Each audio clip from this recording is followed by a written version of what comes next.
Hi everyone, Karen McCoy here, and I want to debunk some myths for you. I've been in the gym game for 30 years, and it's so interesting. The same myths keep coming up time and time and time again, and I swear I spend half my time trying to explain to people why they're incorrect. So let me just go over some of the biggest myths about women and weight training that I hear year after year. Number one, I can't lift weights, I get too big. That's a myth.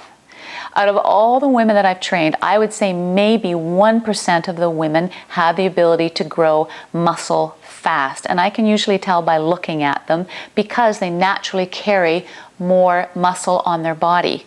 So where did this myth start? What happens is this: when you start weight training, the muscles are being torn. You guys know that, right? The muscles are being broken down, and that's how they mend themselves and get stronger the next time, hence resistance training. And we want to keep progressing with our weights because we want to shape and tone. That's how we get the nice shape and tone, by tearing those muscles. Ouch, that's why we're sore the next day. And then they build up a little bit stronger every day.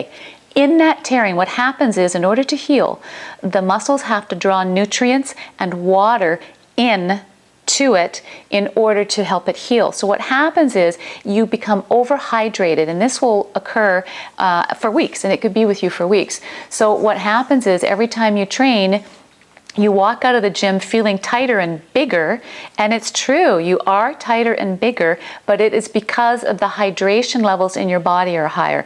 When you step on the scale, you actually may see an increase in weight, but remember, weight is not fat, it's totally different. And we need to recognize fat percentage as being the king here. But when we step on a scale, the weight's gone up 1 or 2 pounds, and we go, oh my gosh, I can't lift weights, I'm gaining weight. No, you're holding excess water, and in a few weeks' time, it's all going to flush out, and then you're going to see the true benefits of it. So you will not gain too fast. Women have so less testosterone in their body than men. It's just not possible.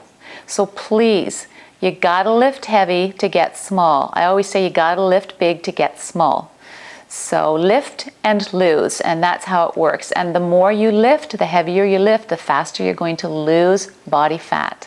Number two, spot reduce. You cannot spot reduce. You guys know that, right? But it's amazing how many times women will come into the gym saying, oh, you know, I've got an extra layer, I've got that muffin top, or I've got back fat. What exercise can I do to get rid of it? We're not going to focus on that muscle, you see, because the fat and the muscle don't own each other. One cannot become the other. And fat comes off the body in its own way.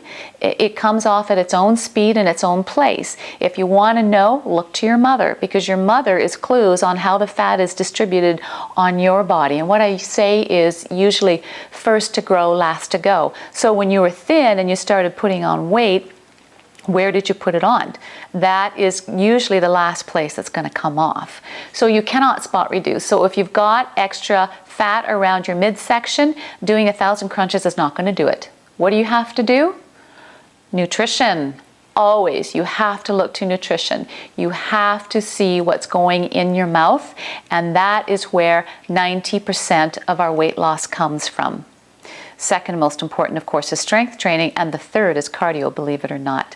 So cardio in absence of strength training, just on its own, will actually cause your body fat levels to go up. And number three, if you stop training, will it go to fat? Nope.